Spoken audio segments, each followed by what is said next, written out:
Green Bay wants to ban the tush push, and Detroit just simply hates the National Football League. That and more on this week's NFL Squad. You are talking ball with the NFL Squad, sponsored by Gametime.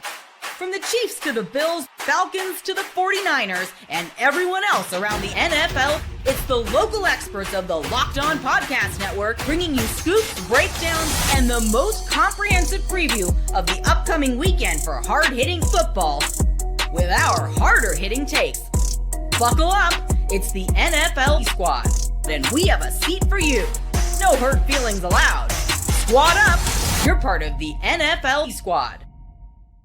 Welcome inside this week's NFL Squad. Sit back, grab your favorite drink, and join us as we get ready to discuss another wild week across the National Football League, because it may be the offseason, but there's plenty of stuff going on as all of the new free agents and traded players are meeting their media beats for the first time. The NFL is still behind the scenes churning away, trying to change the game, especially the Detroit Lions, who just apparently hate everything about what the NFL does. We are all part of the Locked On Podcast Network, your team every day, and we want to welcome you into this week's episode. Cody Rourke of Locked On Broncos, as always, joining us here. Alex Clancy of Locked On Cardinals, Mike Debate, Locked On Patriots, Kevin Ostreicher of Locked On Ravens.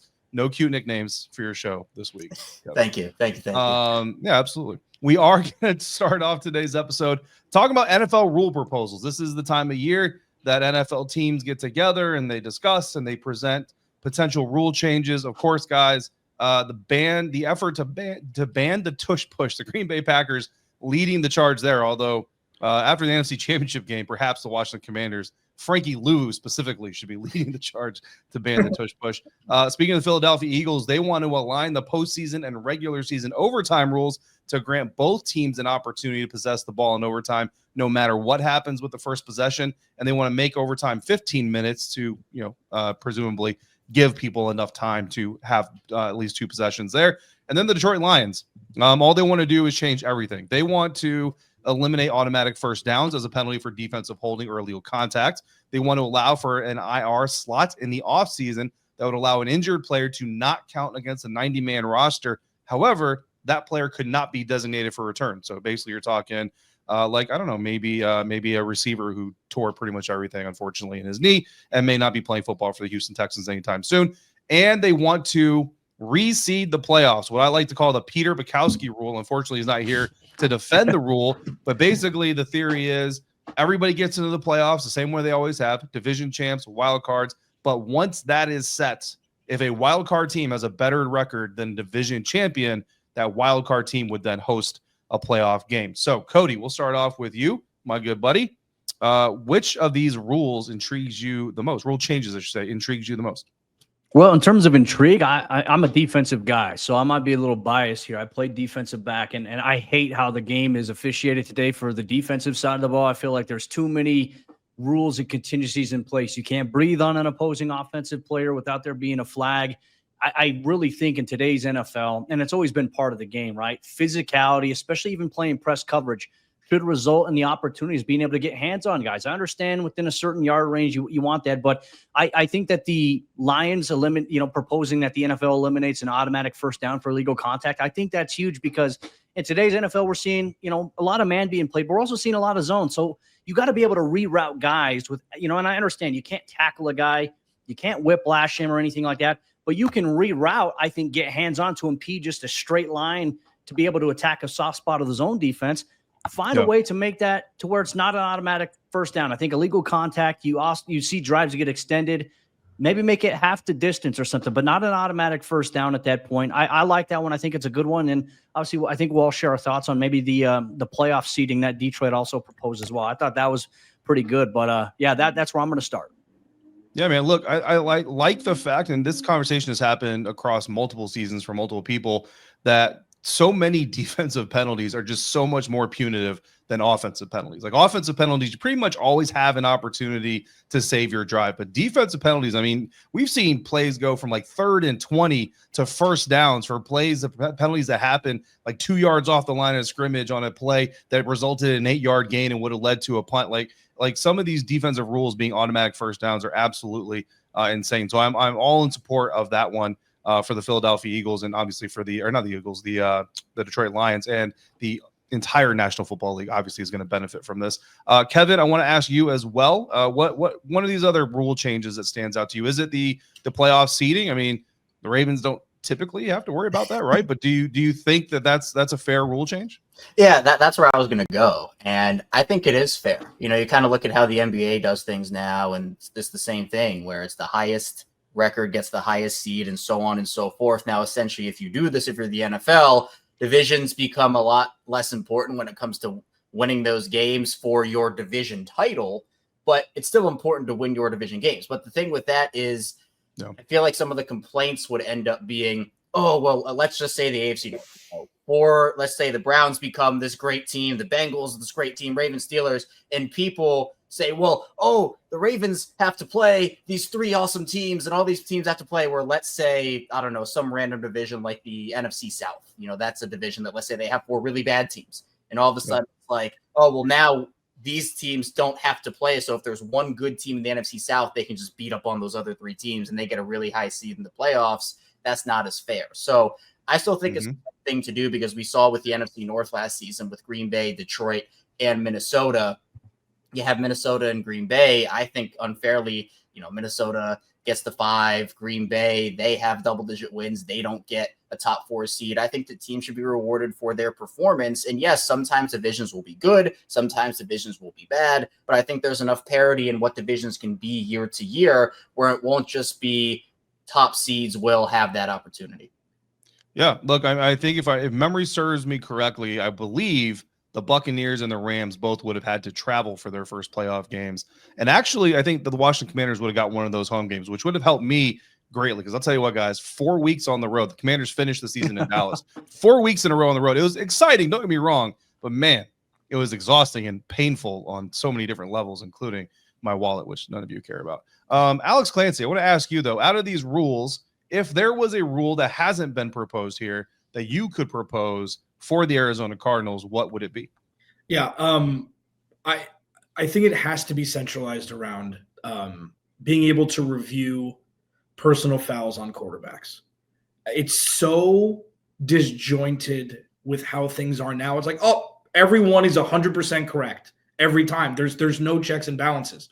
And this doesn't have to be, a head coach has an extra challenge a game just for that specifically. This could all come from the booth. There have been such egregious calls, and it's not just Patrick Mahomes who gets these calls. Quarterbacks get the helmet turned one way, but it was a legal hit and it was a shoulder pad or something, 15 yards. And you talked about it earlier, David, like they're debilitating to defensive drives when you have somebody on 3rd and 20. So I think that's the biggest one for me. I did want to touch really quickly on what Kevin said about the parity with reseeding.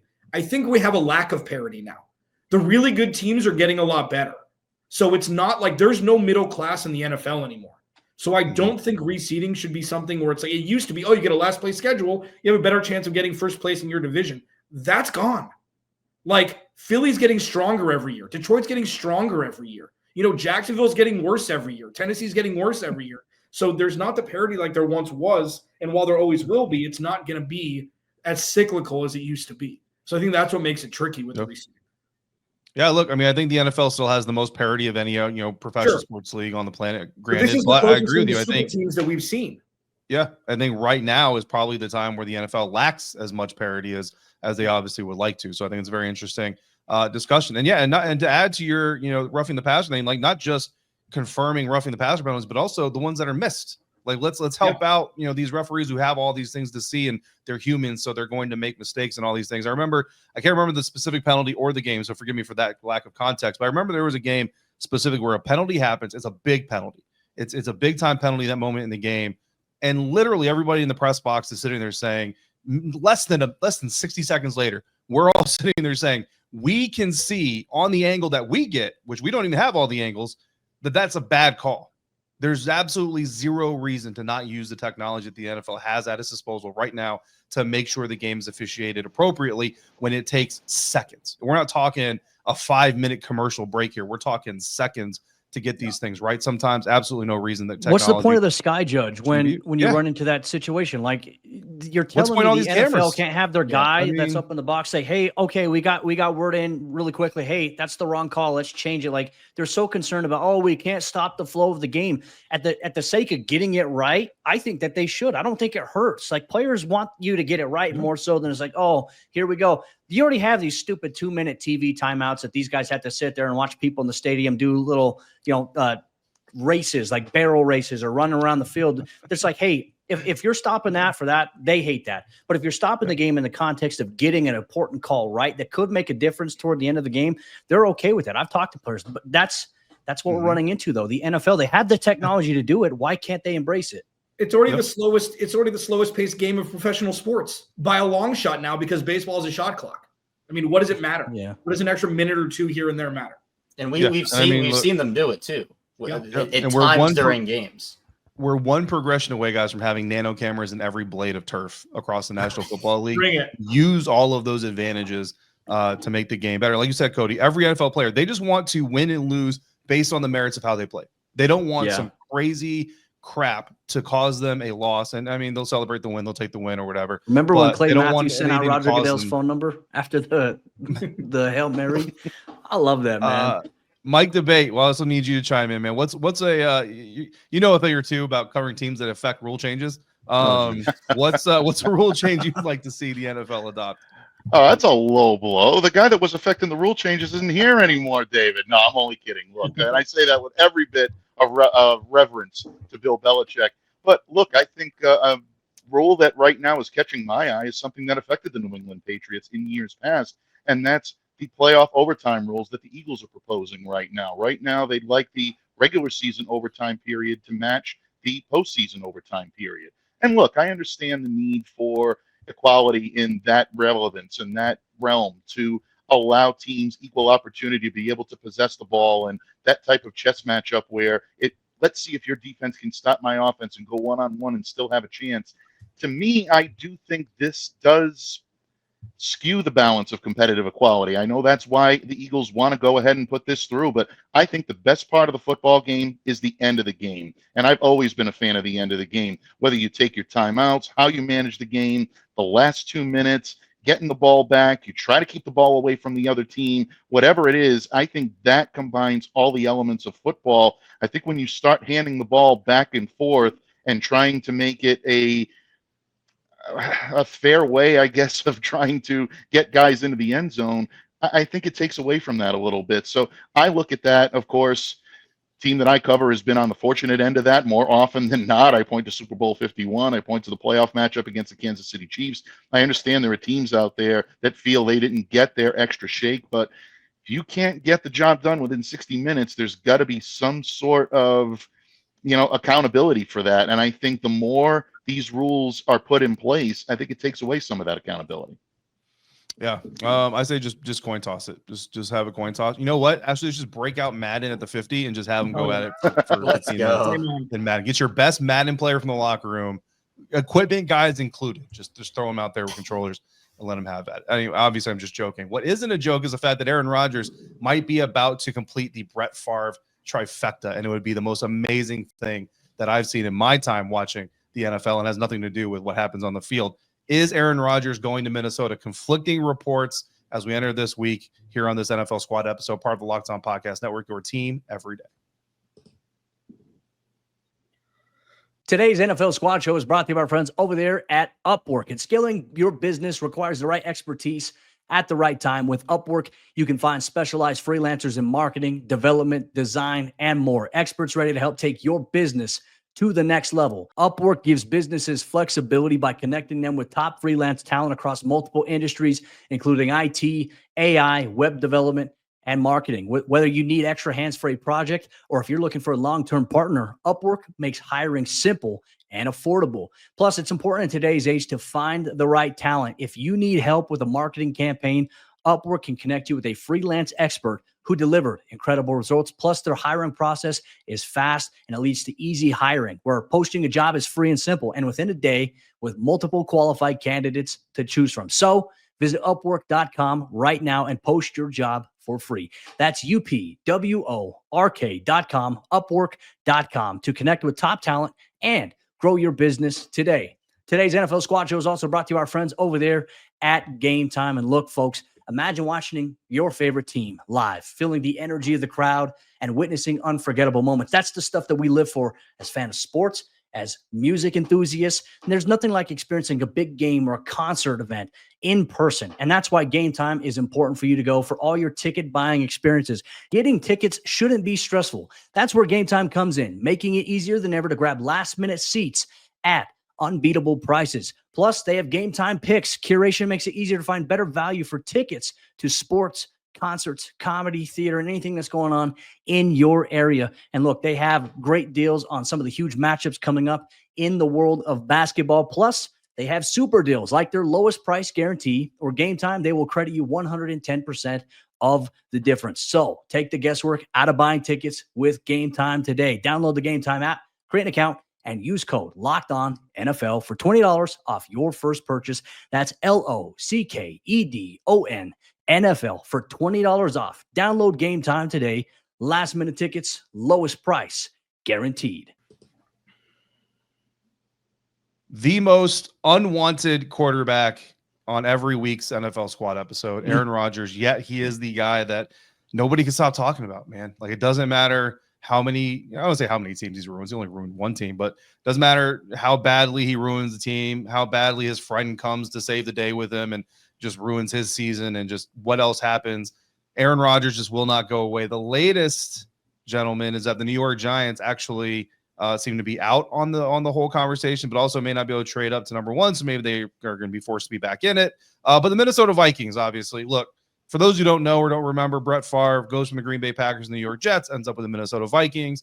Aaron Rodgers and Brett Favre hate each other to a certain level of extremity that I'm not interested in really learning about, but it's there.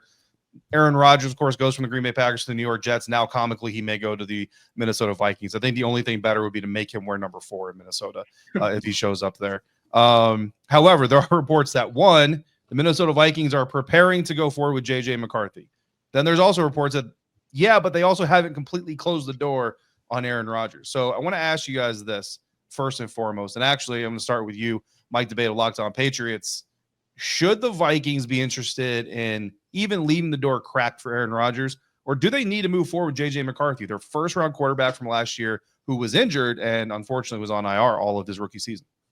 No, they do not need to leave the door cracked open. They drafted J.J. McCarthy for a purpose, and I believe that's the guy they need to go with. Look, the fact that they invested such high-level draft capital in J.J. McCarthy shows that they like J.J., and they're being smart and not alienate him by bringing in Aaron Rodgers at this point. They saw what Sam Darnold did with this club last year. They see Jaden Daniels and Caleb Williams, and even if you'll permit me to be a homer for a second, folks, even Drake May, having first-year success.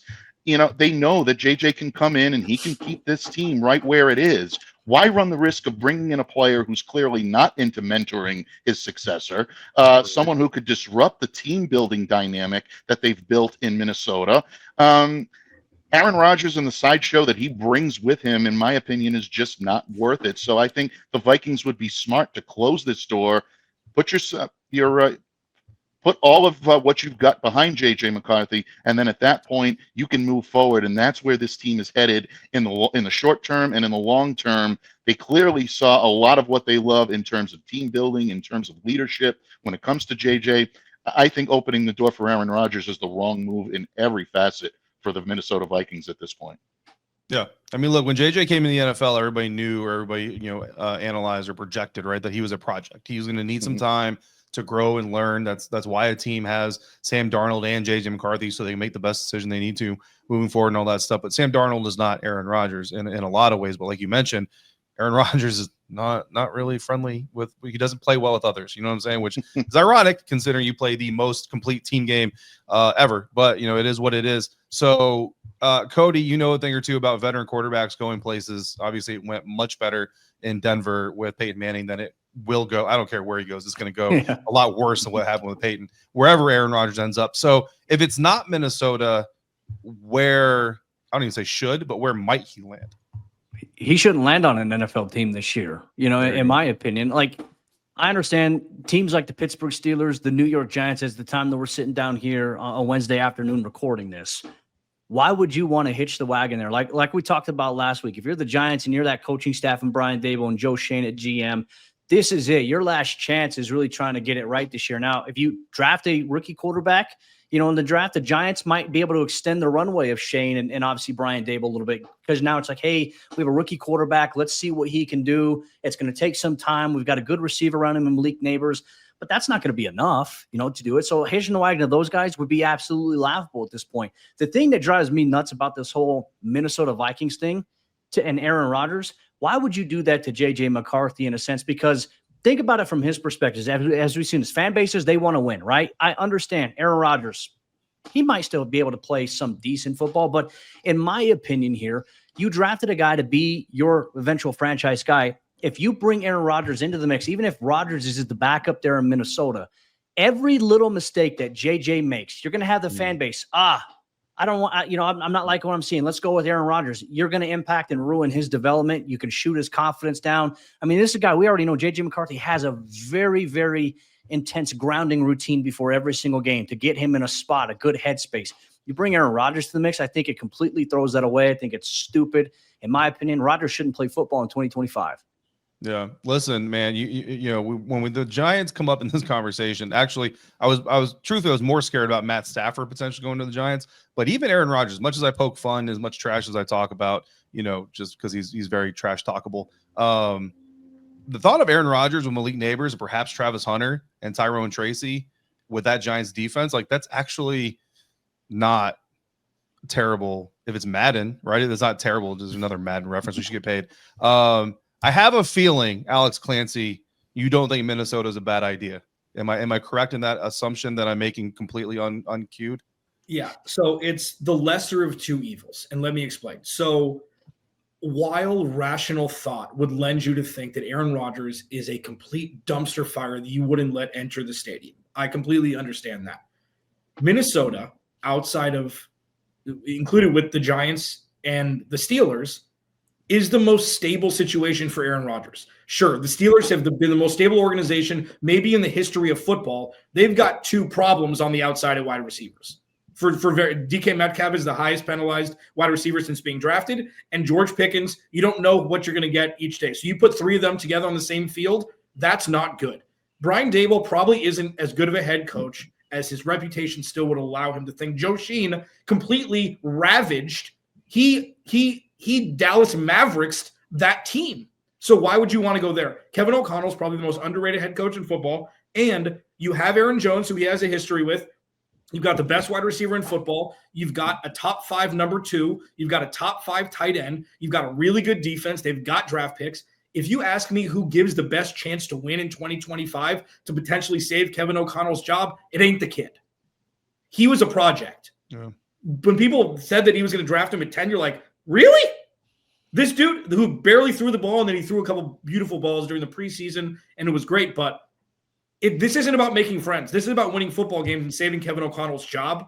And Aaron Rodgers plus Justin Jefferson is a double-digit win team, in my opinion. So you take the bad with the good, and the good is still there, especially behind that offensive line. So I know it's not perfect, but it's the better of both, in my opinion. It's an interesting take. It is an interesting take. And, look, if the Vikings decide that A-Rod gives them the better chance of winning, like you say, and that's more important than developing their first-round quarterback and potentially, even resulting in them trading him a la Trey Lance before he ever Trey Lance had some opportunities, but before JJ really gets a chance to show his stuff. I mean, look, perhaps that's the outcome that comes. We will all be watching that on the edge of our seats, of course. Look, Kevin, I'm not going to make you talk about this conversation. You've been living and basking in the glory of Lamar Jackson all these years. So I am going to ask you when we come back to talk about the fact that Lamar Jackson not going to be part of quarterbacks too. Instead, possibly the most boring lineup of quarterbacks to ever be filmed for a Netflix documentary. We'll talk about that coming up next on this week's NFL Squad, part of the Locked On Podcast Network, your team every day. The NCAA tournament is here, and so is the Bracket Breakdown. Locked On Podcast Network and Amazon Fire TV channels are teaming up to deliver NCAA tournament coverage like never before.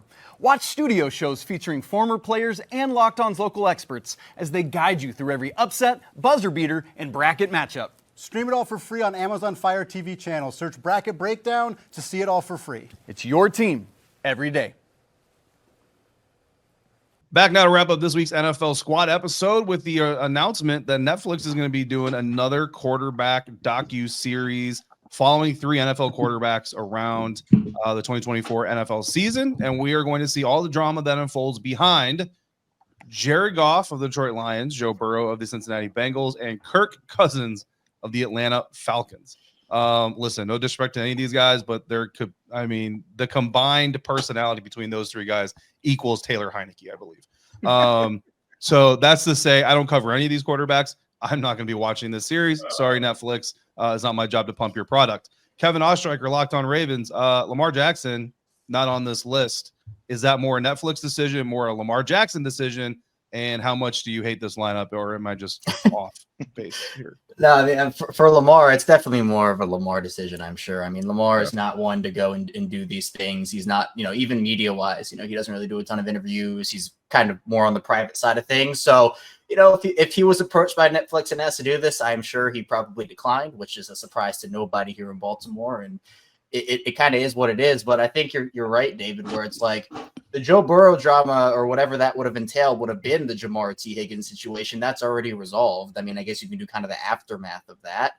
With Kirk Cousins, I guess the draw is, will he get traded or not? But what if he's just sitting on Atlanta's bench and nothing happens with that? And I guess they're kind of betting on him going somewhere or having a situation unfold. And then for Jared Goff, it's kind of like, yeah, the Lions are good. They had a disappointing end of the season, but are there other storylines that you can kind of forge from that? I guess there can be. I mean, I just wish they would have put a camera with George Pickens and followed him around all off season. That's what I would want. Well, so Cody, before we went live or before we hit record, I think it was Cody. It was either Cody or Alex mentioned or drew the connection between the last time Netflix did this quarterback docuseries. They had another Falcons quarterback, Marcus Mariota, who I love, by the way. I've gotten to know Marcus here in Washington. Great dude. Super happy that he's back. Can't wait to see him in person again. However, that season did not go well for him in Atlanta. And here's Kirk Cousins, Atlanta. I mean, look, Michael Penix Jr., if you're hearing this, or agent or family or friend or someone who just has him on Twitter, do not do this series. Do not ever do this series. But I do think, because I'm going pretty hard at Netflix, I think there is a point here to be made that I was going to say, what do they ever do to you, do this, and the teams have to agree to do. I just like talking trash. The teams and the players have to agree to do this. So, just because your favorite quarterback isn't on here doesn't necessarily, because like Jaden Daniels, there's no way, even if they asked, no way he was going to do this either. So, there's a limit of who's available and who's willing. Cody, I do want to ask you this though. Of the 3, and actually, no, let me stop real quick. Did we see Jared Goff on something? Wasn't it Hard Knocks maybe? Like he was mini golfing with his girlfriend. Yeah, it was with the Rams. Be wife. Yeah, when that was the Rams. That was not boring. Really mini golf. Anyway, like a little mini putt shack thing outside of his house. Yeah, that was more boring than unsalted popcorn. All right, but Cody, let me ask you this: if not quarterbacks with this lineup, what else could Netflix have tried to do? Oh, go with cornerbacks. Go with the defensive position. I think cornerbacks or defensive linemen, those guys have personalities. And I felt like in the cornerback game, it would have been fun for them to follow around Pat Surtain, Derek Stingley.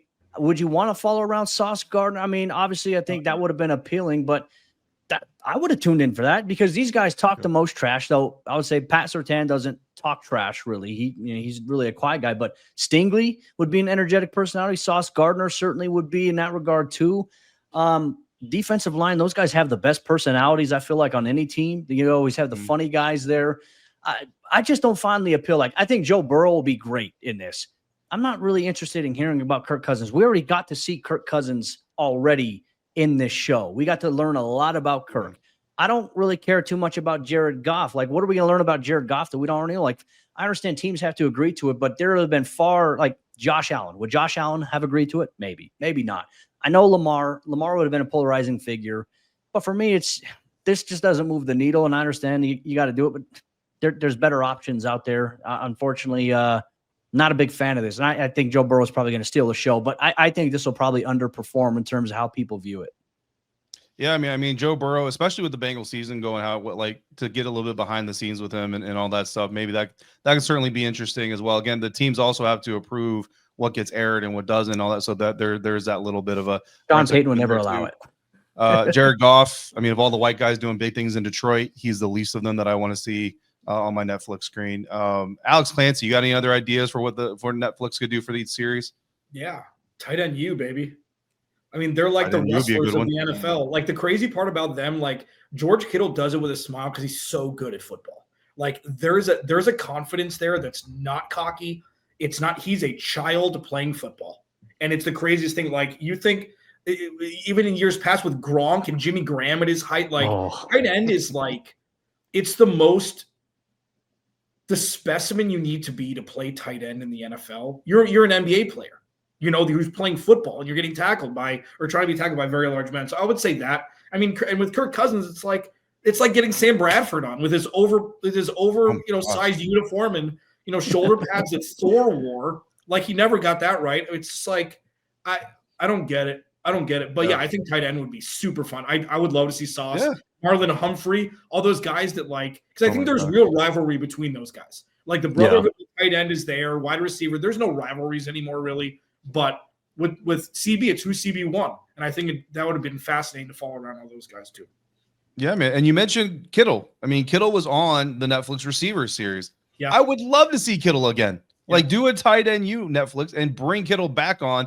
Honestly, you could use the same footage again. I wouldn't even care. I would still watch it. Like that was just entertaining, man. Who would the other tight ends be though? Like Kelsey would obviously be one, but yeah. I mean, I would love from a sentimental standpoint, like Zach Ertz, like the redemption story and all that stuff. Like I don't know how but I don't know if the general NFL audience would love that as much.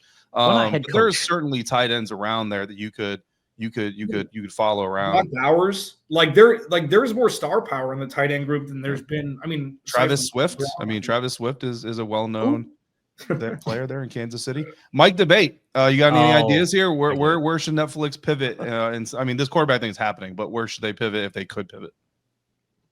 I kind of like Alex's thought process of going with tight end. Look, I covered Rob up here for a number of years. Rob Gronkowski is a reality TV show. Anybody that's been around him knows that just take a camera, follow that guy around. You're going to find that. And I do think there are personalities in this league that can step into that. But you want to get guys that are flamboyant. You want that opportunity to tune in week after week. To pigeonhole yourself into a positional group could be problematic. I think if you're going to do that, Cody makes the best suggestion. I think cornerbacks right now are very intriguing. Look, not to play the homer card once again, but Christian Gonzalez doesn't get a whole lot of press for being the type of cornerback that would be must-see TV.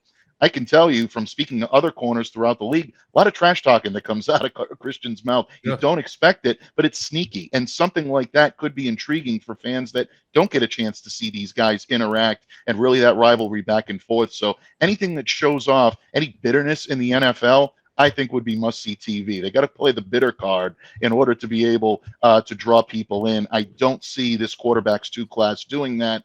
Joe Burrow, like you said, can put on a masterclass in terms of quarterback play, but I don't see that from the other two right now. I don't think this is going to do as well as Netflix is hoping right now.